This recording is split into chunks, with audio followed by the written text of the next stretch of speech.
नमस्कार साथियों। आ जाएंगे सभी साथी क्लास में जल्द से जल्द। मैं उम्मीद करता हूँ आप सभी लोग अच्छे से तैयारी कर रहे हैं अपनी। और साथियों, अपना जो सिलेबस है वो लगभग टीजीटी वालों का तो समाप्ति की ओर ही है। ठीक है, आप लोग तैयारी अच्छे से करते रहें और आप लोगों का लगभग पेपर की भी डेट भी जल्दी ही निर्धारित कर दी जाएगी, तो चिंता नहीं कीजिए किसी भी बात की। ठीक है भैया।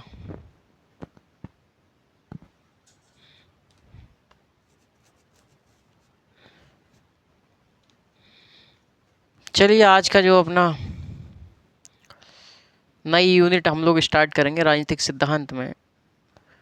हम लोग साथियों 2 यूनिट पर बात कर चुके हैं, 2 इकाई हम लोगों ने पढ़ा, जिसमें पहली यूनिट में हम लोगों ने 4 चैप्टर पढ़े। पहला हम लोगों ने राजनीतिक सिद्धांत का अर्थ, उपागम क्षेत्र और पद्धतियों के बारे में जाना। दूसरा चैप्टर था अपना राज्य का अर्थ और उसके निर्माणक तत्व। तीसरा था राज्य की उत्पत्ति के सिद्धांत। चौथा था अपना संप्रभुता, सोवरेंटी। ठीक। दूसरी यूनिट आई अपनी राजनीतिक मूल अवधारणाएं। राजनीतिक मूल अवधारणाओं के बारे में हम लोगों ने देखा कि वे राजनीतिक जो मूल अवधारणाएं हैं उनमें हम लोगों ने अधिकार देखा, स्वतंत्रता देखा, न्याय देखा, है ना। अधिकार, स्वतंत्रता, समानता, न्याय, लोकतंत्र एवं अधिनायक तंत्र, विधि एवं दंड के सिद्धांत, नागरिकता, ये सभी चैप्टर हम लोगों ने उसमें देखे। आज हम लोग नया यूनिट स्टार्ट करेंगे, इसका नाम होगा राजनीतिक विचारधाराएं। यूनिट नंबर 3 है। यूनिट नंबर 3 है भैया। यूनिट नंबर 3 है। कौन सी है? राजनीतिक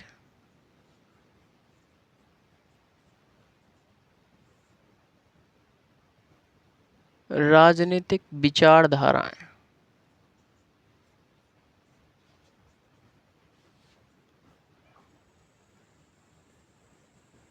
राजनीतिक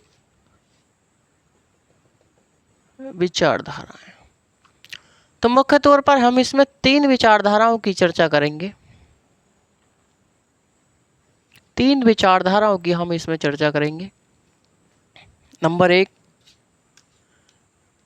हम लोग इसमें देखेंगे उदारवादी विचारधारा, यानी कि उदारवाद विचारधारा।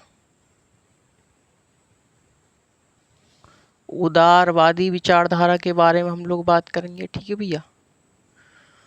दूसरा हम लोग इसमें देखेंगे समाजवादी विचारधारा, यानी हम समाजवाद के बारे में हम लोग देखेंगे इसमें।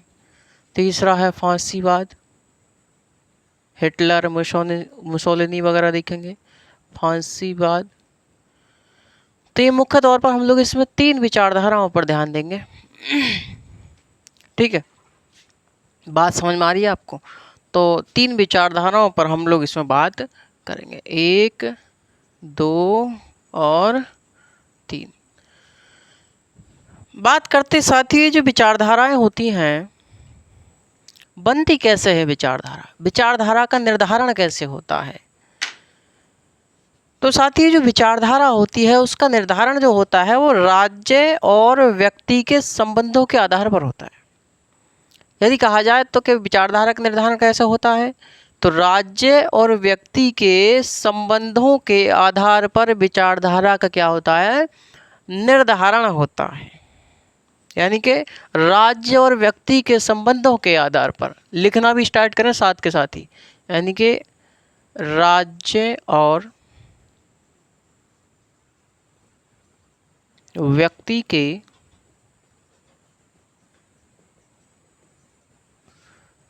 संबंधों के आधार पर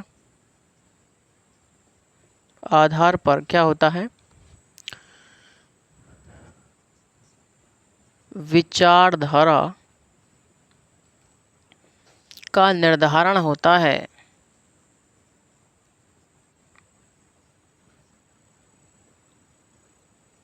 ठीक। तो राज्य और व्यक्ति के संबंधों के आधार पर क्या होता है, विचारधारा का निर्धारण होता है मेरे साथी। कुछ ऐसी विचारधाराएं होती हैं, कुछ ऐसी विचारधारा होती है जो व्यक्ति को क्या मानती है, व्यक्ति को साध्य के रूप में मानती है, यानी व्यक्ति को श्रेष्ठ मानती है। साध्य मतलब श्रेष्ठ। कुछ ऐसी विचारधारा होती है जो व्यक्ति को श्रेष्ठ मानती है या साध्य के रूप में मानती है, और जो राज्य को साधन के रूप में मानती है कि राज्य का एक साधन है और व्यक्ति का एक साध्य है। तो ऐसी विचारधारा को हम व्यक्तिवादी विचारधारा कहते हैं।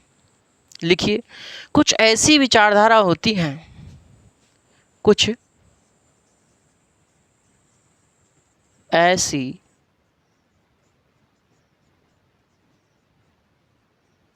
विचारधाराएं होती हैं जो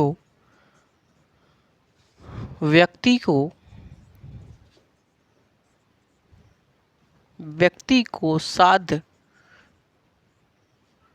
को साध्य यानी कि श्रेष्ठ तथा राज्य को साधन के रूप में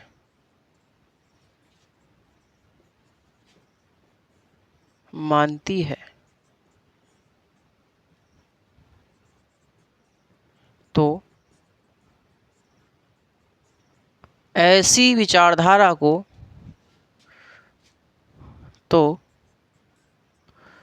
उसे व्यक्तिवादी विचारधारा कहा जाता है।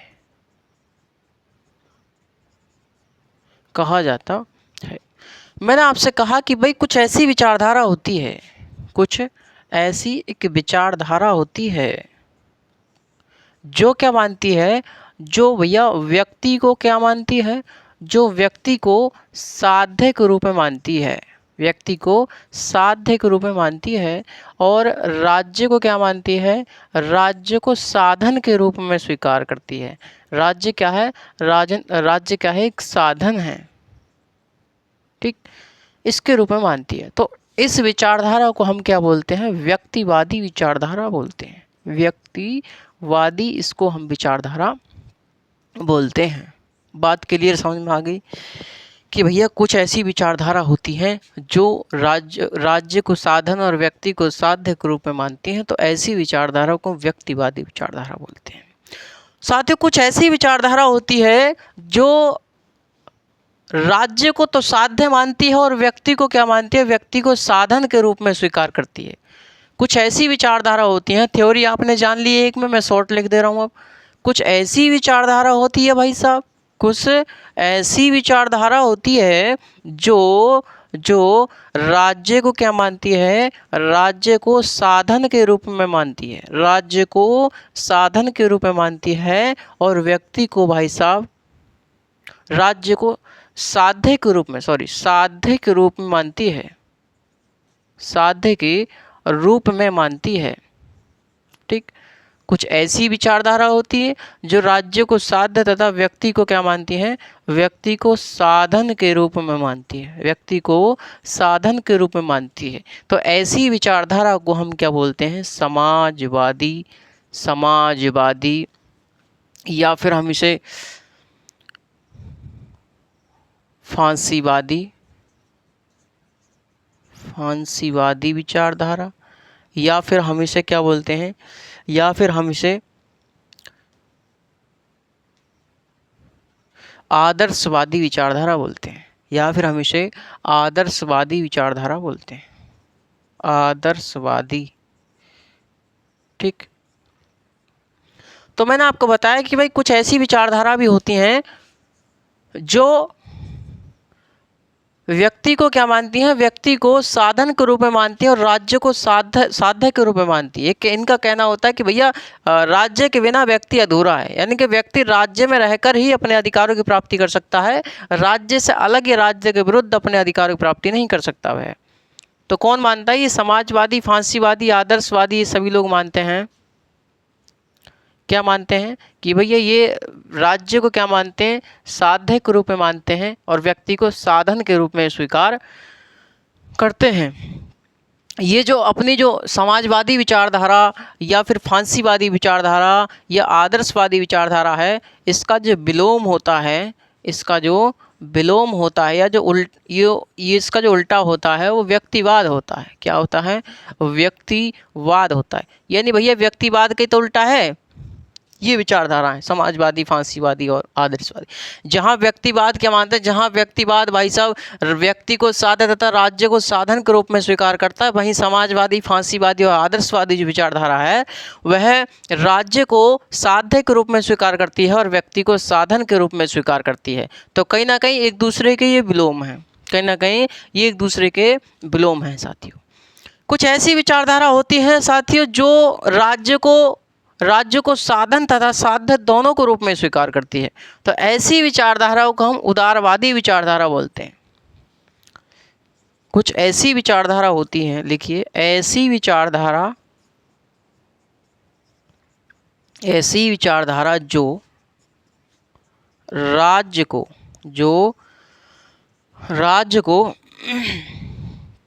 राज्य को साध्य तथा साधन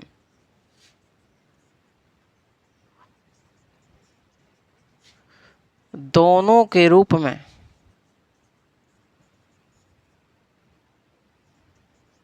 स्वीकार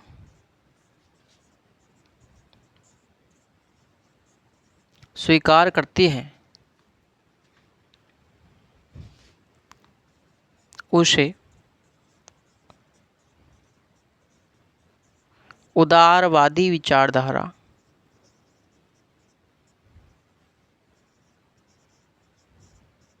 कहते हैं।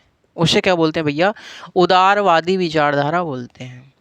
यानी उदारवाद में क्या होता है, परिवर्तन होता रहता है। एक लचीली विचारधारा बोलते हैं, परिवर्तनशील विचारधारा बोलते हैं। कहीं कहीं तो साध्य मानेगा, कहीं कहीं पर साधन मानेगा राज्य को। ठीक है, समझ रहे हैं आप मेरी बात? तो आगे अभी आपको पता चलेगा। तो ऐसी विचारधारा जो राज्य को साध्य और साधन दोनों के रूप में स्वीकार करती है, तो ऐसी विचारधारा को हम उदारवादी विचारधारा बोलते हैं साथियों। बात क्लियर समझ में आ गई कि भैया इतने में कोई दिक्कत आपको नहीं होनी चाहिए। ठीक। मार्क्सवाद क्या होता है, मार्क्सवाद का जो प्रतिवाद होता है, मार्क्सवाद का जो प्रतिवाद यानी जो प्रतिक्रिया होती है, जो उल्टा होता है मार्क्सवाद का, वो क्या होता है, वो उदारवाद होता है। लिखिए, मार्क्सवाद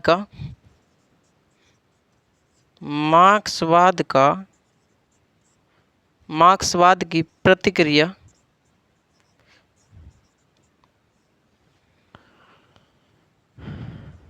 है या प्रतिवाद क्या होता है, उदारवाद होता है। क्या होता है भैया, उदारवाद होता है। तो जहाँ मार्क्सवाद जो होता है, जहाँ मार्क्सवाद भाई साहब राज्य का क्या करता है, राज्य का विरोध करता है। राज्य का विरोध करता है कि भैया राज्य क्या है, एक राज्य शोषणकारी संस्था है। राज्य को पूंजीपतियों ने, अमीरों ने बनाया है, जिससे कि वो गरीब वर्गों का, सर्वहारा वर्ग का शोषण कर सके। और जब तक राज्य रहेगा, जब तक वर्ग रहेगा, तब तक राज्य रहेगा और तब तक शोषण भी बना रहेगा। ठीक, ये क्या है, वहीं उदारवाद में क्या होता है, उदारवाद में भाई साहब राज्य का समर्थन किया जाता है। राज्य का क्या करती है विचारधारा, समर्थन करती है कि राज्य होना चाहिए, राज्य होना चाहिए। ठीक, क्लियर बात यहाँ तक? मैंने आपको इतनी बातें आपको बताई, क्लियर समझ में आई होंगी यहाँ तक? सुनिए दोबारा। हमने आपको बताया कि यूनिट नंबर 3 है राजनीतिक विचारधारा। राजनीतिक विचारधाराओं में हम लोग 3 विचारधाराओं पर मुख्य तौर पर फोकस करेंगे, उदारवादी, फांसीवाद और उदारवाद, समाजवाद और फांसीवाद। उदारवाद विचारधारा के बारे में हम लोग अभी जानेंगे। सबसे पहले ये जान लें हमने क्या पढ़ा अब तक। तो हम लोगों ने देखा कि भैया जो विचारधारा निर्धारित होती है, वो राज्य और व्यक्ति के संबंधों के आधार पर विचारधारा हमारी निर्धारित होती है। यानी कि राज्य और व्यक्ति के संबंधों के आधार पर हमारी विचारधारा निर्धारित होती है। कुछ ऐसी विचारधारा होती है जो राज्य को क्या मानती है, राज्य को भाई साहब साधन के रूप में मानती है, और व्यक्ति को साध्य के रूप में, यानी व्यक्ति साध्य है, सर्वश्रेष्ठ है, और राज्य क्या है, राज्य साधन है। यदि ऐसा कोई विचारधारा मानती है तो उसे हम व्यक्तिवादी विचारधारा बोलते हैं। व्यक्तिवाद मतलब जहाँ पर व्यक्ति को ज़्यादा प्राथमिकता दी जाए, राज्य को सीमित मात्रा में कार्य करने के लिए दिए जाए, तो ऐसी विचारधारा को हम व्यक्तिवादी विचारधारा बोलते हैं। और ऐसी विचारधारा जो भाई साहब जो राज्य को सर्वोच्च मानती है, जो राज्य को साध्य मानती है और व्यक्ति को साधन के रूप में मानती है, ऐसी विचारधारा को हम क्या बोलते हैं, आदर्शवादी विचारधारा, समाजवादी या फांसीवादी विचारधारा के नाम से जानते हैं। कुछ ऐसी विचारधारा होती है साथी जो राज्य को साध्य तथा साधन दोनों के रूप में स्वीकार करती है, अर्थात कहीं ना कहीं परिवर्तन देखने को मिलता है विचारधारा में। और परिवर्तन कहाँ देखने को मिलता है, समय समय पर, वो हमें उदारवादी विचारधारा में देखने को मिलता है। समझ रहे हैं आप मेरी बात? अभी आपको पता चलेगा कि भैया उदारवाद का तो अर्थ ही होता है लचीलापन। उदार का मतलब होता है लचीला या परिवर्तनशील, वाद मतलब विचारधारा, ऐसी विचारधारा जो समय और परिस्थिति के अनुसार अपने आप में परिवर्तन कर ले, उसे ही हम क्या बोलते हैं, उदारवादी विचारधारा बोलते हैं। तो ऐसी विचारधारा जो समय और परिस्थिति के अनुसार अपने आप में परिवर्तन कर ले, उसे हम उदारवादी विचारधारा बोलेंगे। उदार का तो मतलब ही होता है भैया लचीलापन। तो जहाँ कहीं पर तो ये उदारवादी विचारधारा राज्य को साधन के रूप में स्वीकार करेगी और व्यक्ति को साध्य के रूप में मानेगी, यानी कि इसका प्रारंभिक जो रूप होगा, जो व्यक्तिवाद कहलाएगा, उदारवादी विचारधारा का प्रारंभिक रूप व्यक्तिवाद है, जिसमें व्यक्ति को साध्य माना जाएगा और राज्य को साधन के रूप में माना जाएगा। वहीं आगे चल करके हम लोगों को देखना पड़ेगा जो इनके सकारात्मक उदारवाद या फिर लोक कल्याणकारी राज्य 20वीं शताब्दी में, वहाँ पर राज्य को साध्य के रूप में माना गया और व्यक्ति को साधन के रूप में माना गया। अर्थात वहाँ पर समूहवाद पर बल दिया गया, समाज के कल्याण पर बल दिया गया। समझ रहे हैं आप मेरी बात? ठीक है। तो कहीं ना कहीं उदारवादी जो विचारधारा होती है, इसमें परिवर्तन देखने को मिलता है हमें समय और परिस्थिति के हिसाब से। ठीक है भैया, चलिए इतना आप लोग उतारें इसे फटाफट कॉपी में अपनी। इससे आगे हम लोग देखते हैं, डाल दीजिए उदारवादी विचारधारा। उदारवादी विचारधारा,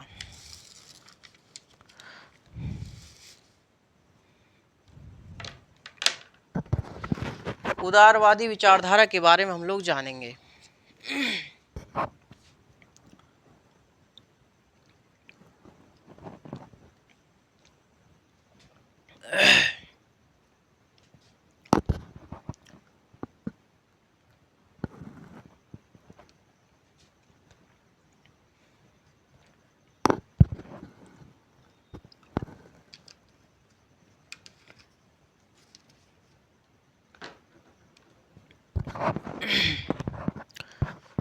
इसे रफ करते हैं जरा, हैं? चलिए, तो भाई साहब समझने में आपको कोई दिक्कत नहीं आ रही होगी, मुझे पूरी उम्मीद है। ठीक है,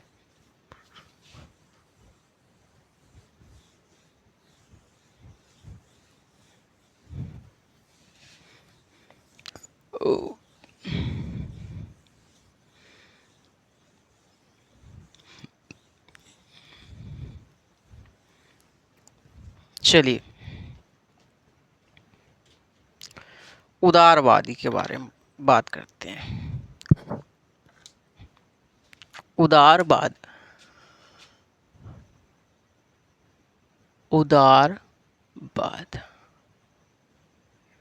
ठीक। ये जो उदारवाद विचारधारा है, इस उदारवादी विचारधारा को जन्म हुआ था वो इंग्लैंड में हुआ था। कहाँ पर हुआ था भाई साहब? इंग्लैंड में इसका जन्म माना जाता है।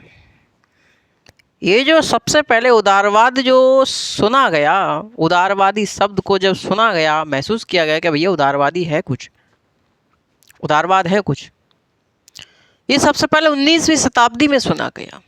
कब सुना गया भाई साहब? 19वीं शताब्दी में उदारवाद शब्द को सुना गया। लेकिन उदारवादी विचारधारा का ही जो प्रारंभिक रूप था उसे व्यक्तिवाद के रूप में जाना गया, उसे व्यक्तिवाद के रूप में जाना गया। यानी कि उदारवादी विचारधारा थी पहले से ही, लेकिन वो जो थी उदारवाद के रूप में नहीं थी, बल्कि वह व्यक्तिवाद के रूप में थी। समझ रहे आप मेरी बात? तो जो व्यक्तिवादी जो विचारधारा रही वह 16वीं शताब्दी से लेकर 19वीं शताब्दी तक रही। बात क्लियर समझ में आई? ठीक है, मैंने आपको बताया कि भैया जो उदारवादी विचारधारा है इसका जो जन्म माना जाता है वो इंग्लैंड में माना जाता है, और उदारवादी शब्द सबसे पहले जो सुना गया वो 19वीं शताब्दी में सुना गया। लेकिन इससे पहले जो उदारवादी विचारधारा थी वो व्यक्तिवादी विचारधारा के रूप में विद्यमान थी, और व्यक्तिवाद विचारधारा जो चली वो 16वीं शताब्दी से लेकर 19वीं शताब्दी तक चली। क्लियर बात समझ में आ रही है आप लोगों को? ठीक है, अरे है ना है? चलिए यहाँ से लिखना स्टार्ट करें, जल्दी लिखें भाई, फटाफट लिखिए। इसमें उदारवाद का जन्म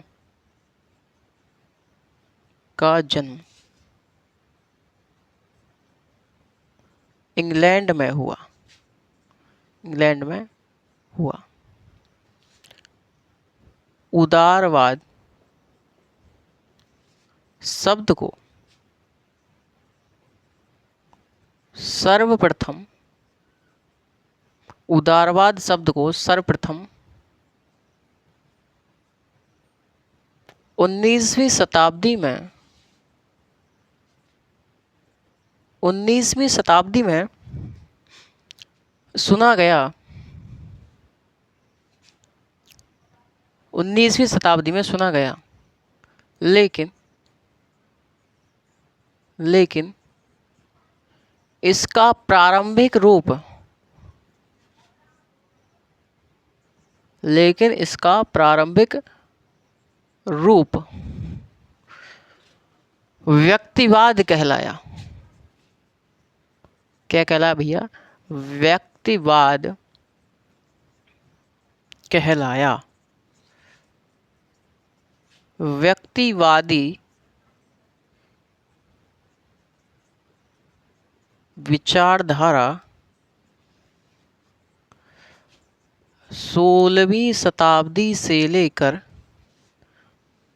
और 19वीं शताब्दी तक विद्यमान रही,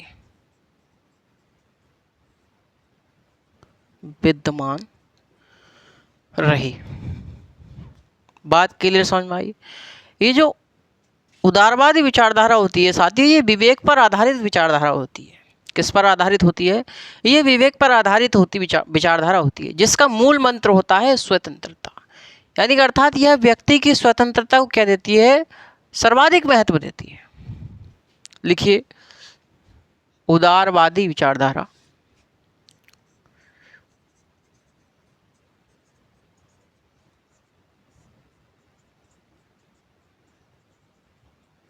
उदारवादी विचारधारा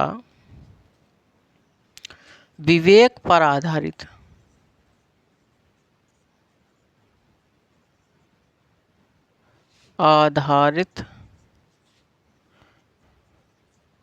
विचारधारा होती है,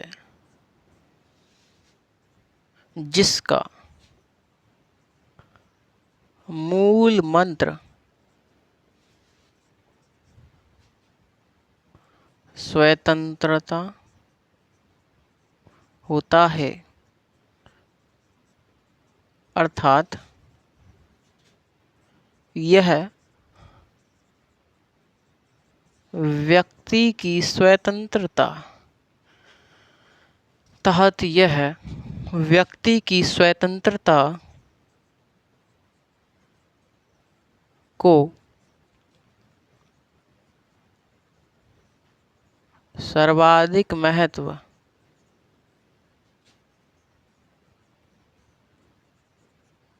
देती है। अर्थात यह व्यक्ति की स्वतंत्रता को क्या देती है? सर्वाधिक महत्व देती है। उदारवाद जो है दो शब्दों से मिलकर बना होता है। लिखिए, उदारवाद, उदारवाद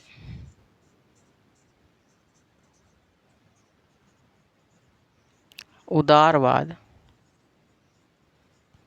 दो शब्दों से मिलकर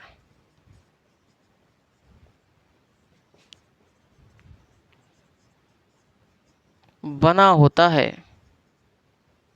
दो शब्दों से मिलकर बना होता है। नंबर 1, उदार प्लस बाद। उदार प्लस बाद, जिसमें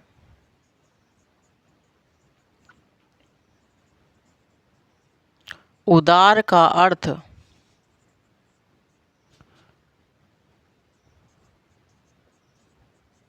लचीला तथा परिवर्तनशील,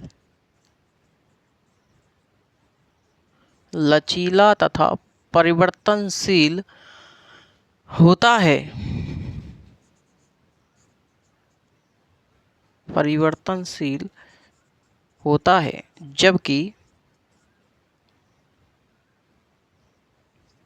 जबकि वाद का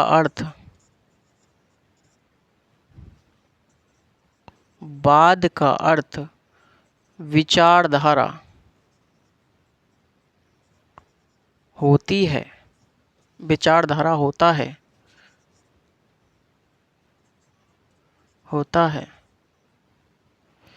अर्थात ऐसी विचारधारा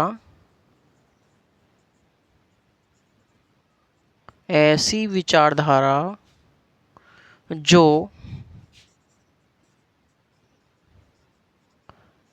समय और परिस्थिति के अनुसार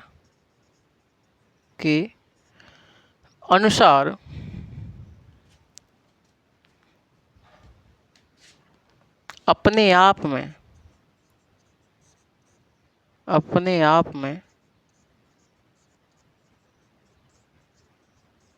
परिवर्तनशील, अपने आप में परिवर्तन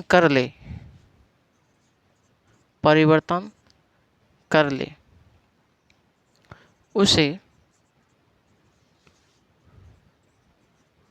उदारवादी विचारधारा कहा जाता है। तो भैया उदारवाद दो शब्दों से मिलकर बना होता है, एक उदार दूसरा वाद, जिसमें उदार का अर्थ होता है लचीला तथा परिवर्तनशील, जबकि वाद का अर्थ होता है विचारधारा, यानी कि ऐसी विचारधारा जो समय और परिस्थिति के अनुसार अपने आप में क्या कर ले, परिवर्तन कर ले। तो ऐसी विचारधारा को हम क्या बोलते हैं, उदारवादी विचारधारा बोलते हैं। बात क्लियर? आप लोग ने कभी कभी सुना होगा कोई व्यक्ति कहता है अरे यार हम तो बड़े उदार हैं, बड़े उदारवादी किस्म के आदमी हैं, है ना,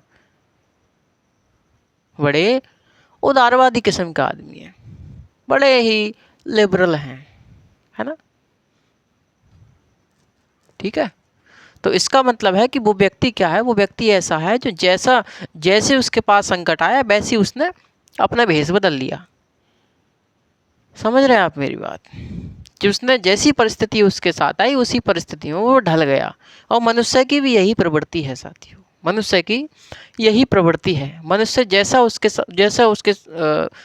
जैसे उसके साथ में कोई बर्ताव करता है, जैसे उसके साथ संकट घटता है, वैसे ही वो उन्हीं परिस्थितियों में ढलता चला जाता है। मनुष्य भी क्या होता है, उदारवादी किस्म का व्यक्ति है। समझ रहे हैं आप मेरी बात?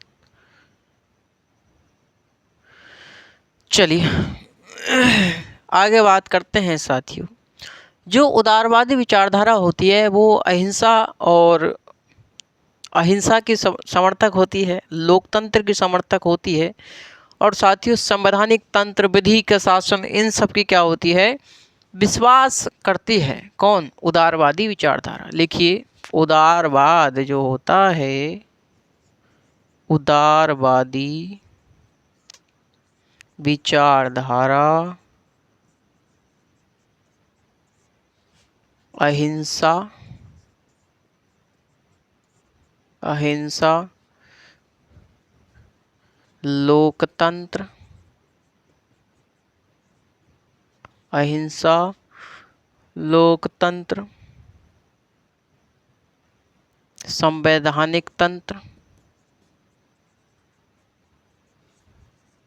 संवैधानिक तंत्र,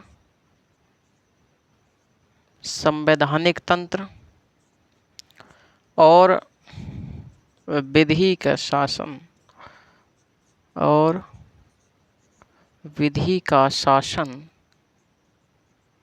में विश्वास करती है, विश्वास करती है। ठीक, मैंने आपको बताया कि भाई जो उदारवाद विचारधारा होती है ये परिवर्तनशील विचारधारा होती है। हम बात करते साथ ही जो उदारवादी विचारधारा है इसने अपने आप में कैसे कैसे परिवर्तन किया, किन किन शताब्दी में हमको कैसी विचारधारा देखने को मिली। कहीं व्यक्तिवादी थी ये, कहीं पर सकारात्मक उदारवादी हुई है ना, कहीं पर लोक कल्याणकारी राज्य हुआ, कहीं पर फिर पुनः नव उदारवादी राज्य हो गया। तो क्या मतलब किस प्रकार से इसने परिवर्तन किया अपने आप में, वो हम लोग देखें। ठीक, चलिए बात करते साथियों उदारवाद के विविध रूपों की बात करते हैं। उदारवाद के विविध रूपों की यदि मैं बात करूं साथियों आपसे, उदारवाद के रूपा नहीं भैया, रूप है ना, वही बारी बात मत कर रूपा, फिर मेला लगेगा। कौन से गांव में भैया? चंदनपुर गांव में। कौन से गांव में? रूपा फिर मेला लगेगा चंदनपुर गांव में।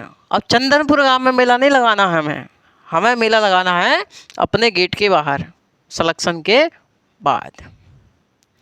जब आपके सिलेक्शन हो जाएगा तो कहीं ना कहीं क्या होगा कि भैया मेला तो स्वयं लग जाएगा, फिर चंदनपुर की जरूरत ना है, फिर चंदनपुर गांव की जरूरत ना है और ना रूपा की जरूरत है। फिर तो आपकी आवश्यकता है और आपके परिजनों की जरूरत है, जो आपके घर वाले हैं, जो कहेंगे कि आज मेरे बेटे ने मेरा सिर ऊंचा कर दिया। हम गर्व से कहते हैं, हम गर्व से कहते हैं कि बेटा हमारा ही है ना, हम गर्व से कहते हैं कि बेटा हमारा ही है। और अभी तक तो भाई साहब तुम्हें रोटी मिल जाए यही बहुत है ना। ये स्थिति हर किसी की होती है। अगर जब आप संघर्ष के रास्ते पर होते हैं, जब तैयारी कर रहे होते हैं, और भाई गांव देहात में क्या होता है, खाना मिल जाए वही बड़ी बात है।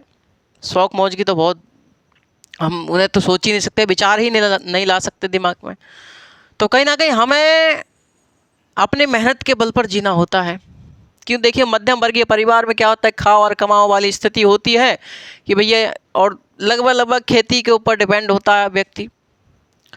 10-5 बीघा किसी के पास खेती होती है तो उसी से अपना जीवन यापन करता रहता है।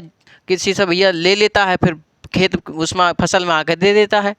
तो कहीं ना कहीं यही प्रक्रिया चलती रहती है, और भाई उसी के ऊपर खाना पीना, बच्चों की पढ़ाई, सब कुछ उसी के ऊपर होता है ना। चलिए उदारवाद के विविध रूपों की बात करूं मैं साथियों, तो सबसे पहले जो उदारवाद का जो रूप देखने को मिला हमको साथियों, सबसे पहले हम लोगों को उदारवाद का रूप जो देखने को मिला वो व्यक्तिवादी रूप देखने को मिला। कैसा भैया? व्यक्तिवादी रूप देखने को मिला। व्यक्तिवाद या फिर इसे हम नकारात्मक उदारवाद के नाम से भी जानते हैं, नकारात्मक उदारवाद। ठीक, तो हम इसे साथियों नकारात्मक उदारवाद या व्यक्तिवाद के नाम से जानते हैं। ये जो नकारात्मक उदारवाद या व्यक्तिवाद का जो रूप है, ये साथियों ये जो चला अपना 16वीं शताब्दी से लेकर, ये कब से कब तक चला? तो ये 16वीं शताब्दी से लेकर के ये चला भाई साहब 19वीं शताब्दी तक। 19वीं शताब्दी तक बात क्लियर है। ये जो नकारात्मक स्वरूप था या फिर जो व्यक्तिवादी उदारवाद था, इसमें क्या होता था, इसमें साथियों व्यक्ति को प्राथमिक माना जाता था। इसमें क्या होता था साथियों, इसमें क्या माना जाता था, इसमें व्यक्ति प्राथमिक था। क्या था? प्राथमिक कौन था इसमें? प्राथमिक कौन था? व्यक्ति था। कौन था? व्यक्ति प्राथमिक था। व्यक्ति की क्या थी? स्वतंत्रता अधिक थी। स्वतंत्रता अधिक थी। सभी व्यक्ति क्या थे? बराबर थे। सभी व्यक्ति क्या थे भैया? बराबर थे, है ना। व्यक्ति को प्राथमिक माना जाता था। व्यक्ति की स्वतंत्रता को अधिक महत्व दिया जाता था। इसमें राज्यों के कार्यों को सीमित किया गया था। इसमें क्या किया गया था, राज्य के कार्य को क्या किया गया था, सीमित कर दिया गया था। राज्य के कार्य कैसे कर दिए गए थे भैया, राज्य कैसे करेगा, कुछ सीमित कार्य करेगा। कैसे कार्य करेगा, राज्य केवल भैया सीमित कार्य करेगा। राज्य कैसे कार्य करेगा, सीमित कार्य करेगा, यानी कि राज्य केवल आवश्यक कार्य करेगा। राज्य कैसे कार्य करेगा, राज्य केवल आवश्यक कार्य करेगा, जैसे सुरक्षा, शांति व्यवस्था, है ना, शांति व्यवस्था और न्याय, है ना। तो राज्य केवल कैसे कार्य करेगा, राज्य केवल आवश्यक कार्य करता है, और राज्य सामाजिक, आर्थिक और राजनीतिक क्षेत्र में हस्तक्षेप नहीं करता। किसमें, नकारात्मक, उदारवाद या व्यक्तिवादी विचारधारा में। ठीक है भैया। तो उदारवाद का प्रथम रूप हमने क्या देखा कि भैया व्यक्तिवादी विचारधारा थी, और व्यक्तिवाद से ही, व्यक्तिवाद क्या था, उदारवाद का प्रथम रूप था। ये कब से कब तक रहा है, 16वीं शताब्दी से लेकर 19वीं शताब्दी तक रहा।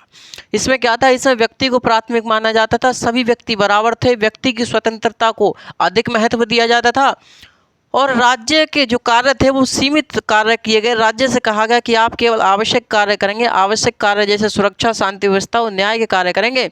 सामाजिक, आर्थिक और राजनीतिक क्षेत्र में आप हस्तक्षेप की नीति का क्या करेंगे, समर्थन करेंगे। आप सामाजिक, आर्थिक और राजनीतिक क्षेत्र में आप हस्तक्षेप नहीं करेंगे, राज्य से यह कहा गया। बात क्लियर है भाई, अरे ठीक है ना, चलिए बहुत बढ़िया। अब मैं बात करता हूँ साथियों, अगला जो रूप इसका आया, अगला रूप आया सकारात्मक उदारवाद का। कौन सा रूप आया, अगला रूप इसका आया सकारात्मक उदारवाद का। सकारात्मक, है ना, अगला जो रूप आया इसका रूप अगला आया कौन सा, सकारात्मक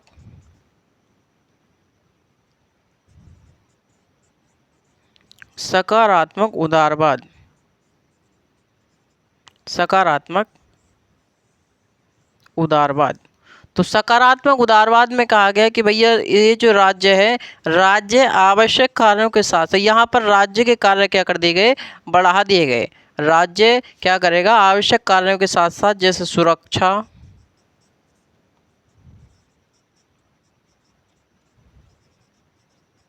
शांति व्यवस्था और न्याय के कार्यों के साथ साथ वह क्या करेगा, कुछ लोक कल्याण के कार्य भी करेगा। लोक कल्याण के कार्य भी राज्य करेगा। तो कहीं ना कहीं यहाँ पर राज्य के कार्यों को बढ़ा दिया गया। बात क्लियर समझ में आ रही है आप लोगों को, अरे हाँ या ना, ठीक है भाई। बात सही है।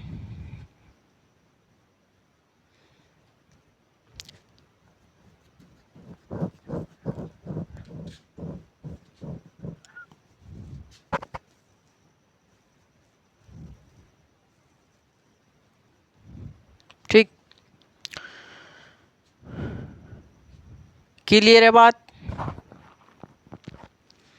तो सकारात्मक उदारवाद में क्या हुआ कि आवश्यक कार्य के साथ साथ राज्य के कार्यों को बढ़ा दिया गया, लोक कल्याणकारी राज्य भी करेगा। ये जो सकारात्मक उदारवाद जो देखने को मिला हमको, ये कब देखने को मिला, ये 20वीं शताब्दी में देखने को मिला। कहाँ पर भैया, 20वीं शताब्दी में यह विद्यमान रहा।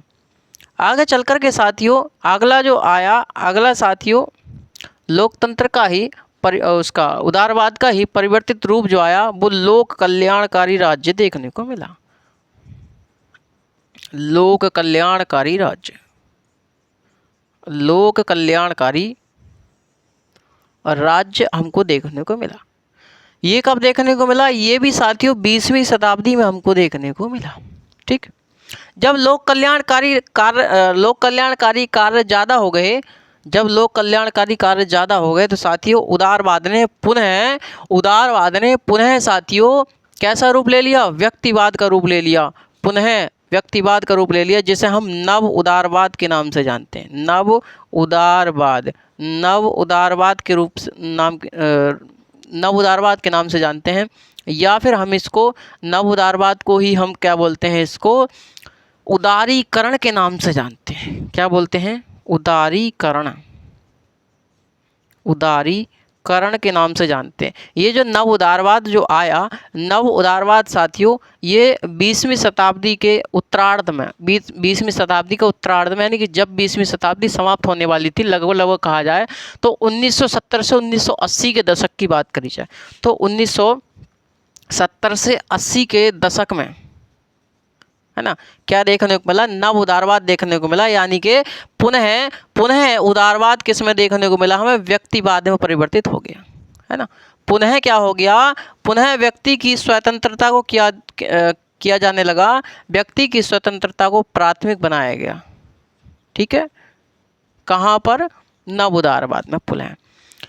एक तो था ही भाई व्यक्तिवादी नकारात्मक उदारवाद में व्यक्ति तो प्राथमिक था, लेकिन जब लोक कल्याणकारी कार्य ज़्यादा हो गए तो कहीं ना कहीं हमें फिर व्यक्तिवाद को बढ़ावा दिया गया और व्यक्ति की प्राथमिकता, स्वतंत्रता को प्राथमिकता प्रदान की गई। बात क्लियर समझ में आ गई यहाँ तक? अरे आ गई ना? आ गई।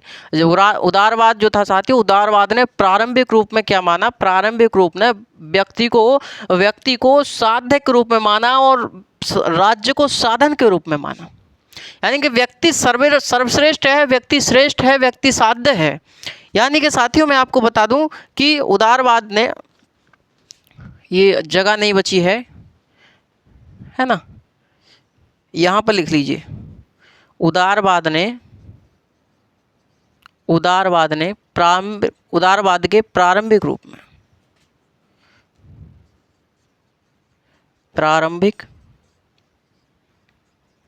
में व्यक्ति को साध्य तथा राज्य को साधन माना। आगे चलकर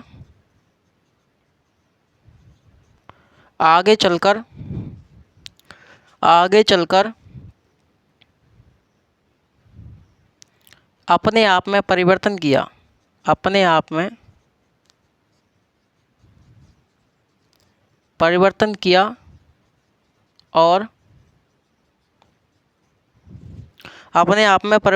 और राज्य को साध्य तथा व्यक्ति को साधन माना। बात क्लियर समझ में आएगी कि जहां उदारवाद ने प्रारंभिक रूप में व्यक्ति को साध्य माना और राज्य को साधन के रूप में माना, वहीं आगे चल करके उदारवाद ने अपने आप में परिवर्तन किया। सकारात्मक उदारवाद या लोक कल्याणकारी राज्य में यहाँ पर राज्य को साध्य माना गया और व्यक्ति को साधन के रूप में माना गया, यानी कि राज्य को यहाँ सर्वश्रेष्ठ माना गया। राज्य यहाँ सुरक्षा, शांति, व्यवस्था और न्याय के साथ साथ लोक कल्याणकारी कार्य भी करेगा। साथियों सकारात्मक उदारवाद या लोक कल्याणकारी राज्य को यदि हम एक जगह मिला दें तो इसको हम आधुनिक उदारवाद के नाम से जानते हैं। कहीं कहीं किताबों में आपको आधुनिक उदारवाद दिखाई देगा। आधुनिक उदारवाद का मतलब है उसमें सकारात्मक उदारवाद भी है और लोक कल्याणकारी राज्य भी है। इन दोनों को यदि हम मिला दें तो इन दोनों को हम आधुनिक उदारवाद के नाम से जानते हैं। आधुनिक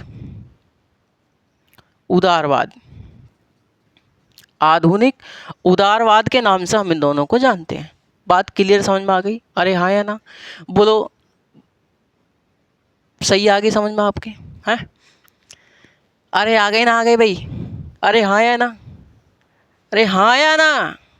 केवल गुरुजी बिल्कुल सही बात है आपकी। ये जो उदारवाद है, उदारवाद के जनक कौन कहे जाते हैं भाई? उदारवाद के जनक लॉक को कहा जाता है। जॉन लॉक को इसका जनक कहा जाता है। इसके जनक कौन है? जनक कौन है? लॉक को है। कौन है? John Locke. कौन है भैया? लॉक को इसके जनक कहा जाता है। ये जो उदारवादी विचारधारा है, उदारवाद जो विचारधारा है साथियों, फ्रांसीसी क्रांति और अमेरिकी क्रांति क्या है? उदारवाद की प्रेरणा स्रोत मानी जाती है ना। लिख लीजिए इसमें ही, फ्रांसीसी क्रांति और अमेरिकी क्रांति, ये दोनों क्रांतियां उदारवाद की प्रेरणा स्रोत मानी जाती है। ठीक है? अरे सही है बात? चलिए बहुत बढ़िया। ठीक है, तो कल हम लोग देखेंगे साथियों कल हम लोग देखेंगे उदारवाद के, हम लोगों ने आज विविध रूप देख लिए। उदारवाद के रूप कौन कौन से हैं, तो हम कल क्या करेंगे, व्यक्तिवाद या नकारात्मक उदारवाद के ऊपर बात करेंगे, ठीक है। उसके आगे हम लोग बात करेंगे सकारात्मक उदारवाद पर बात कर लेंगे, लोक कल्याणकारी राज्य पर, नव उदारवाद पर, ठीक है। इन सभी पर हम लोग धीरे धीरे बात करते चलेंगे। बात क्लियर है साथियों। ये जो नकारात्मक उदारवादी हैं, इनका ये एक प्रसिद्ध कथन है कि भैया राज्य क्या है, राज्य एक आवश्यक बुराई है। राज्य एक आवश्यक बुराई है, यानी कि राज्य आवश्यक भी है, राज्य बुराई भी है। इसमें दो चीज़ें छिपी हुई हैं मेरे साथियों, अरे मेरे लालो, इसमें दो चीज़ें छुपी हुई हैं। समझ रहे हैं आप मेरी बात। राज्य आवश्यक क्यों है, राज्य इसलिए आवश्यक है क्योंकि राज्य कुछ आवश्यक कार्य करता है, जैसे सुरक्षा, शांति व्यवस्था और न्याय। राज्य बुराई क्यों है, राज्य बुराई इसलिए है कि राज्य का यदि हस्तक्षेप बढ़ेगा, राज्य का यदि हस्तक्षेप बढ़ेगा तो व्यक्ति की स्वतंत्रता कहीं ना कहीं सीमित होगी, व्यक्ति की स्वतंत्रता घटेगी। इसलिए राज्य को एक उन्होंने बुराई माना। तो जो व्यक्तिवादी हैं या फिर जो नकारात्मक उदारवादी हैं, इनका कथन है कि राज्य एक आवश्यक बुराई है, राज्य एक आवश्यक बुराई है। वहीं सकारात्मक उदारवादी कहते हैं कि राज्य एक आवश्यक भलाई है, राज्य आवश्यक भी है और भलाई भी है, कि राज्य लोक कल्याण से संबंधित कार्य करता है, इसलिए भलाई है, आवश्यक तो हमने देख लिया। तो कहीं ना कहीं ये दोनों कथन पूछे जाते हैं मेरे साथी, ध्यान रखिएगा, ठीक है। अरे बात ठीक है, चलिए बहुत बढ़िया, बात समझ में आ गई, हाँ या ना। चलिए, तो कल हम लोग बात करेंगे, ठीक है साथियों। तो जब तक के लिए आप सभी का धन्यवाद, और आप सभी लोग बने रहिए अपने परिवार के साथ, खुश रहिए, मस्त रहिए और ज़बरदस्त रहिए साथियों। क्लास को शेयर करते रहिए, चैनल को सब्सक्राइब कर लीजिए। बहुत जल्द आपको कुछ नई सूचनाएं हम लोग देंगे, तो ठीक है। जब तक के लिए मैं आपसे विदा चाहता हूँ। नमस्कार, जय हिंद।